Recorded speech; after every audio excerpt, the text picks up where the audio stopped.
Assalamualaikum warahmatullahi wabarakatuh. Kita lanjutkan perjalanan kita, perjalanan menempuh perkuliahan nah, melalui udara ini ya. Ya, harus tetap semangat ya, meskipun dalam kondisi apapun. Nah, kita jalani. Baiklah, di pertemuan sebelumnya kita sudah membahas tentang peta kurikulum sejarah ya dalam kurikulum 2013 dan pada kesempatan ini akan kita lanjutkan kembali dengan pembahasan yang lebih mengerucut pada pelajaran, mata pelajaran sejarah, terutama yang ada di SMA ya, SMA ya. Ya. Di mana di sana di kurikulum sejarah SMA ada dua jenis mata pelajaran sejarah ya, yaitu sejarah Indonesia, ini pelajaran wajib, dan sejarah ya, peminatan ya untuk sejarah peminatan gitu.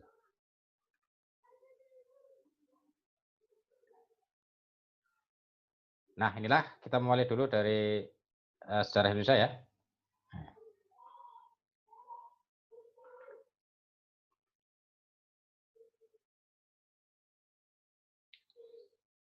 Ya, setujuan sejarah Indonesia. Wah, ini cukup banyak ya. Ya, ini saya kira normatif lah ya. Mengembangkan rasa cinta kebangsaan, cinta tanah air, penghargaan terhadap hasil dan prestasi bangsa ya.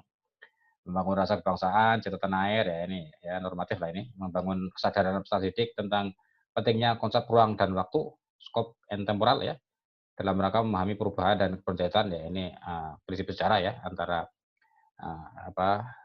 ruang dan waktu ya. Sejarah tidak lepas dari ruang dan waktu gitu ya. Dan juga keberlanjutan dan perubahan ya, continuity and change ya ini ya, ini. Jadi bagaimana siswa menyadari akan konsep itu ya, konsep ruang dan waktu dan konsep continuity dan and change ya, keberlanjutan dan perubahan. Ya. Terus juga mengembangkan kemampuan berpikir historis atau historical thinking ya, melalui kajian fakta dan peristiwa sejarah ya. Ini bagaimana siswa memiliki kemampuan berpikir sejarah ya.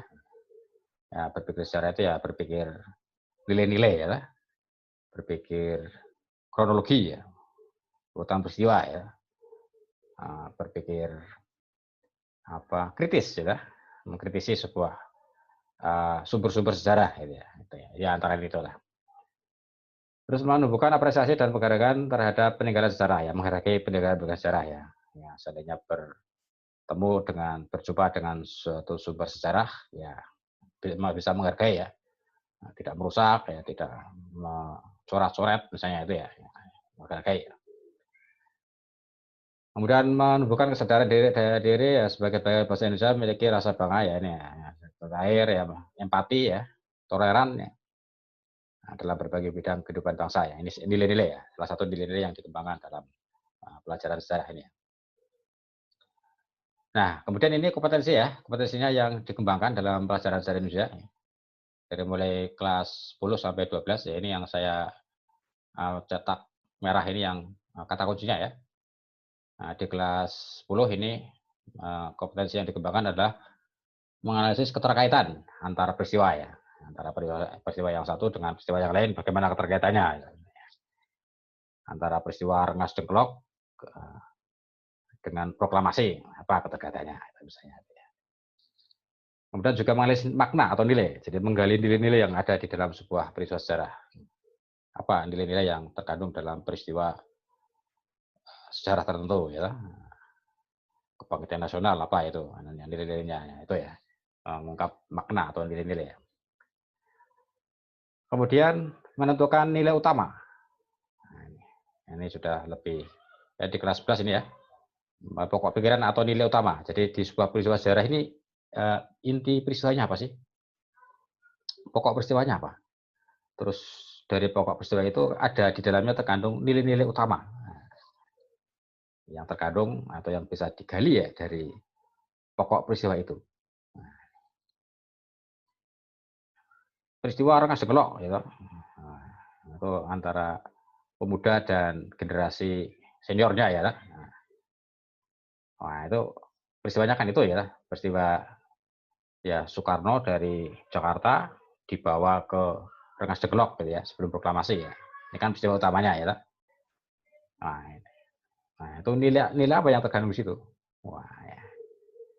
Wah, ternyata ini nilai-nilai antara generasi muda dan generasi yang lebih senior ini ada gap nilai-nilai itu ya. Nilai-nilai yang di apa pedomani oleh kaum muda ini apa ya. Terus ya generasi senior ini apa ya. Nah, kemudian nilai-nilai apa yang mereka kemudian bisa menyatukan ya di antara kedua perbedaan generasi ini misalnya gitu. Jadi menggali nilai utama dari sebuah peristiwa ya. Kemudian juga mengevaluasi kriteria internal kebenaran fakta. Ya, ini sudah menyangkut penelitian sejarah ya, kritik internal dari sebuah sumber. Ya. Jadi ketika siswa menjumpai sumber sejarah, nah, itu paling tidak sudah punya keterampilan untuk sudah tahu ya kriteria sebuah sumber sejarah itu benar atau tidak. Nah, itu ada kriterianya. Ya. Misalnya sumber sejarah itu berupa tulisan. Nah, secara internal ya, tulisannya bagaimana menilai tulisan dari suatu sumber sejarah itu. Sumber sejarah itu misalnya tahun 1980. Terus di dalam sumber tertulis itu tulisannya dengan komputer, jadi hurufnya Time New Roman misalnya. Nah, itu kira-kira gimana nih secara internal ya sumber sejarah itu, benar atau tidak ya? Apakah sudah ada tahun 80-an itu komputer di Indonesia? Terus jenis hurufnya, fontnya itu, gitu. Nah, itu misalnya. Terus yang kelas 12 ini, kalau yang kelas 11 akhir ini ke kriteria internal, nah, kalau ke kelas 12 awal ini eksternal. Kriteria eksternal dari sebuah fakta sejarah. Ya. Ini berarti nilai-nilai di luar sumber sejarah itu. Ya, eksternalnya. Ya. Nah, ini bagaimana kriterianya? Ya. Nah, ini juga dilatihkan kepada siswa. Kemudian berikutnya adalah mencipta. Jadi membuat tulisan sejarah, membuat narasi sejarah ya. Nah, setidaknya siswa bisa menulis ulang gitu ya, sebuah peristiwa sejarah gitu ya.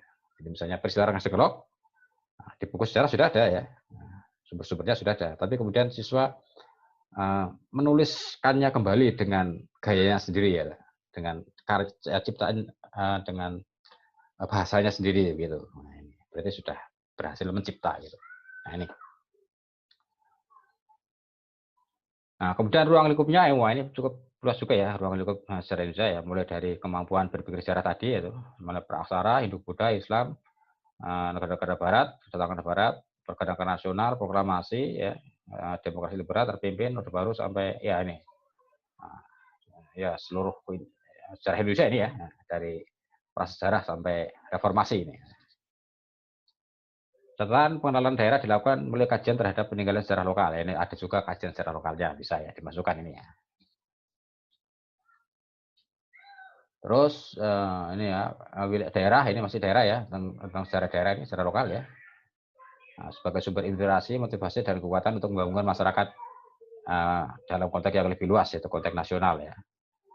Artinya secara lokal itu ya tidak lepas dari kerangka untuk membangun persatuan dan kesatuan bangsa Indonesia ya, bukan justru sebaliknya ya.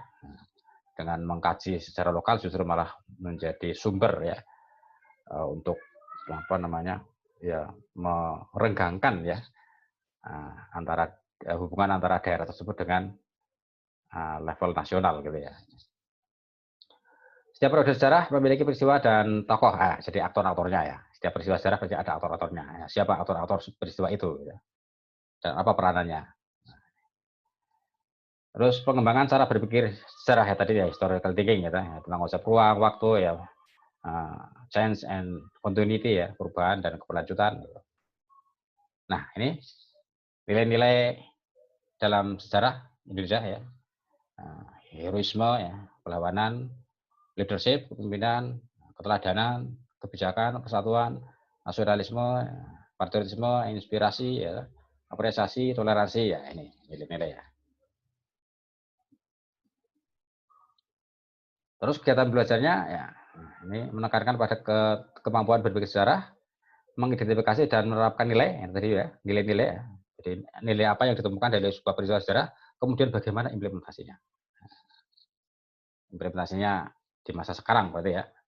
Nah, implementasinya oleh siswa di kehidupan saat ini, bagaimana implementasinya? Ya menggali nilai mungkin bisa lah ya, tapi bagaimana implementasinya sesuai dengan kondisi sekarang. Nah, itu siswa dilatih ya untuk itu ya, menerapkan itu ya. Kemudian kemampuan mempelajari peristiwa sejarah pada semester berikutnya ini ya, kalau sudah materi sebelumnya sudah selesai ya, bagaimana menghubungkannya dengan materi selanjutnya itu.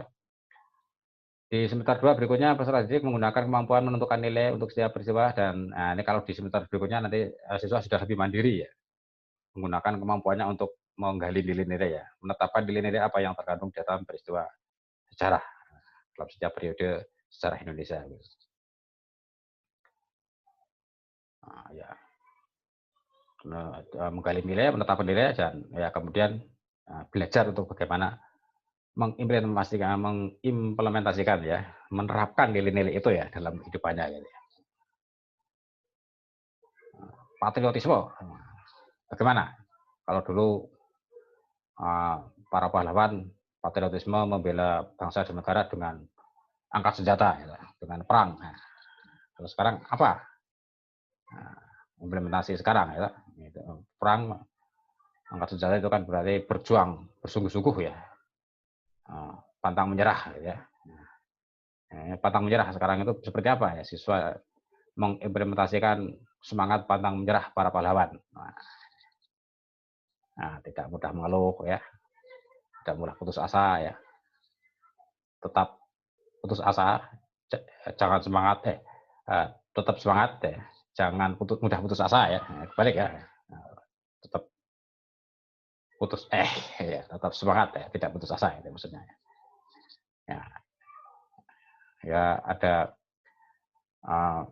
tugas dari guru, wah kok kelihatan sulit ini. Wah, gimana nih cara mengerjakannya? Wah, nah sudahlah, minta tolong kakak saja yang mengerjakan. Wah, ini berarti mudah putus asa ya. Nah ini penerapan dari 5M yang kemarin ya, mengamati, menanya, mengeksplorasi, mengasosiasi ya untuk mata pelajaran sejarah Indonesia ini ya. Nah nanti kalau Anda bikin RPP ya ini kira-kira acuannya ini ya, mengamati itu kegiatannya apa ya, menanya itu kegiatannya apa ya, terus ranahnya apa ini. Ya.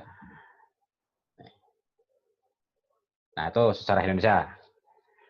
Nah berikutnya adalah mata pelajaran sejarah ya, ini yang ini ada di kelas peminatan ini ya. Ya ini sebenarnya tidak jauh beda ya dengan sejarah Indonesia ya, hanya ruang lingkupnya yang nanti berbeda itu ya.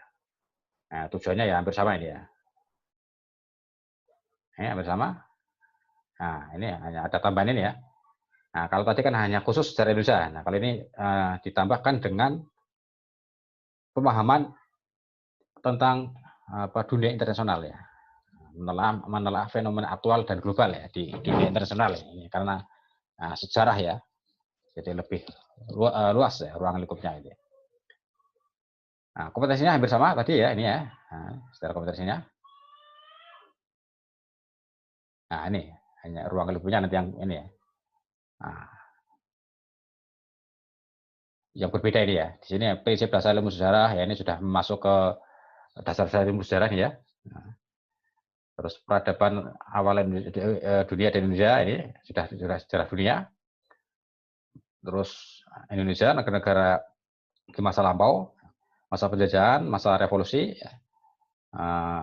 Ini masa kebangkitan nasional ya, proklamasi. Terus mempertahankan kemerdekaan, pasca proklamasi berarti ya ini mulai sejarah dunia ya. Perang dingin, ya, demokrasi liberal, Orde Baru, reformasi ya, sampai revolusi industri ini ya, revolusi teknologi ini. Nah, lebih luas ya. ruangan lingkupnya. Nah, begitulah para pemirsa ya, gambaran tentang bagaimana pelajaran sejarah Indonesia dan pelajaran sejarah di sekolah menengah atas. Sehingga ini bisa menjadi acuan bagi kita nanti ketika menyusun rancangan pembelajaran ya atau RPP ya. Harus dibedakan ini. Kita mau menyusun rancangan pembelajaran untuk mata pelajaran sejarah Indonesia atau mata pelajaran sejarah ya. Dan tidak lupa kompetensi apa yang akan dikembangkan di situ harus jelas ya. Kompetensi apa ya? Ya ini yang tadi ya ini. Jangan lupa kelasnya ini harus urut ya. Jangan sampai melosot-melosot. Nanti kalau kelas 10 kok di sini sudah tentang standar eksternal, nanti ya siswa bisa bingung gitu. Ini saja belum kok sudah ke sini gitu ya. Ini menjadi berat gitu ya. Sehingga ini urut ya, secara urut materinya kompetensi yang dikembangkan gitu. Ya begitulah gambaran dari dua jenis mata pelajaran di sekolah menengah atas ya.